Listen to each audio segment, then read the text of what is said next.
परमाणु डील पर ईरान का सरेंडर, अमेरिका को 440 केजी यूरेनियम देने को तैयार, किसी भी वक्त हो सकता है ऐलान। नमस्कार, मैं हूं आपके साथ आयुषी गुप्ता। ईरान और अमेरिका के बीच जारी तनावपूर्ण बातचीत में एक बड़ा मोड़ सामने आ चुका है। ईरान एनरिच्ड यूरेनियम छोड़ने के लिए तैयार हो गया है। काफी समय से अमेरिका और ईरान के बीच न्यूक्लियर को लेकर के तनातनी चल रही थी। न्यूयॉर्क टाइम्स की रिपोर्ट के मुताबिक ईरान ने यूएस के साथ प्रस्तावित समझौते के तहत अपने उच्च संवर्धित यूरेनियम के भंडार को छोड़ने के लिए सहमति जताई है। ईरान के पास 440 किलो संवर्धित यूरेनियम है। ये एक तरीके से ईरान का सरेंडर माना जा रहा है। रिपोर्ट के मुताबिक ईरान ने अमेरिका के आगे घुटने टेक दिए हैं। वो अपना संवर्धित यूरेनियम अमेरिका को देने के लिए राजी हो गया है। किसी भी वक्त इस पर ऐलान हो सकता है। माना जा रहा है कि ये कदम दोनों देशों के बीच लंबे समय से जारी टकराव को खत्म करने और हॉर्मुज जल भूमध्य में सामान्य आवाजाही बहाल करने की दिशा में अहम साबित हो सकता है। ईरान ने दिए संकेत। रिपोर्ट के अनुसार अमेरिकी अधिकारियों का कहना है कि ईरान ने संकेत दिए हैं कि वो अपने संवर्धित यूरेनियम भंडार के मुद्दे पर समझौते के लिए तैयार है। हालांकि यूरेनियम को किस प्रकार सौंपा जाएगा, इसके सटीक तंत्र को अभी अंतिम रूप नहीं दिया गया है और औपचारिक समझौते पर हस्ताक्षर होने के बाद इस पर विचार विमर्श किया जाएगा। वॉशिंगटन की प्रमुख मांगों में शामिल यूरेनियम का मुद्दा लंबे समय से वॉशिंगटन की प्रमुख मांगों में शामिल रहा है। शुरुआत में ईरान इस विषय को बातचीत के पहले चरण में शामिल करने के खिलाफ था और इसके बाद ही चर्चाओं तक टालना चाहता था, लेकिन अमेरिकी वार्ताकारों ने यह स्पष्ट संकेत दिए कि अगर तेहरान इस मुद्दे पर शुरुआती प्रतिबद्धता नहीं दिखाता तो अमेरिका बातचीत छोड़ करके दोबारा सैन्य कार्रवाई शुरू कर सकता है।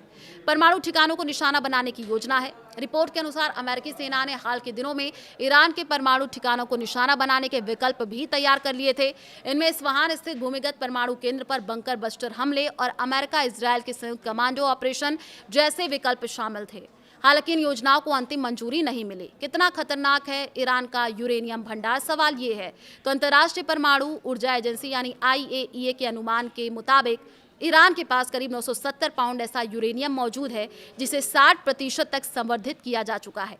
इजरायल का दावा है कि अगर इस यूरेनियम को और अधिक संवर्धित किया जाए तो इससे कई परमाणु हथियार तैयार किए जा सकते हैं। ईरान पर लगातार दबाव है। इसी खतरे को देखते हुए अमेरिका और उसके सहयोगी देश लगातार ईरान पर दबाव बना रहे हैं। बातचीत में एक प्रस्ताव ये भी सामने आया है कि ईरान अपने यूरेनियम भंडार को रूस को सौंप सकता है। ऐसा ही मॉडल 2015 के परमाणु समझौते के दौरान अपनाया गया था, जिसे तत्कालीन अमेरिकी राष्ट्रपति बराक ओबामा ने कार्यकाल में लागू किया गया था। ट्रंप ने कहा समझौता लगभग तय। अमेरिकी राष्ट्रपति डोनाल्ड ट्रंप ने हाल में दावा किया कि संघर्ष समाप्त करने को लेकर के समझौता लगभग तय हो चुका है। उन्होंने कहा कि अब केवल अंतिम शर्त और तकनीक पहलुओं पर चर्चा बाकी है। ट्रंप ने प्रस्तावित व्यवस्था को शांति से जुड़ा समझौता ज्ञापन। सूत्रों के मुताबिक मसौदा समझौते में युद्ध समाप्ति की औपचारिक घोषणा, हॉर्मुज जल भूमध्य को दोबारा खोलना और अगले 30 से 60 दिनों के भीतर ईरान के परमाणु कार्यक्रम पर नई वार्ता शुरू करना शामिल हो सकता है। 28 फरवरी से बढ़ा है तनाव।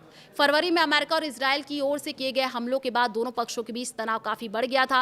अप्रैल में युद्ध विराम लागू है, लेकिन हालात अभी भी बेहद संवेदनशील बने हुए हैं। अगर बातचीत विफल होती है तो सैन्य कार्रवाई दोबारा शुरू होने की आशंका बनी हुई है।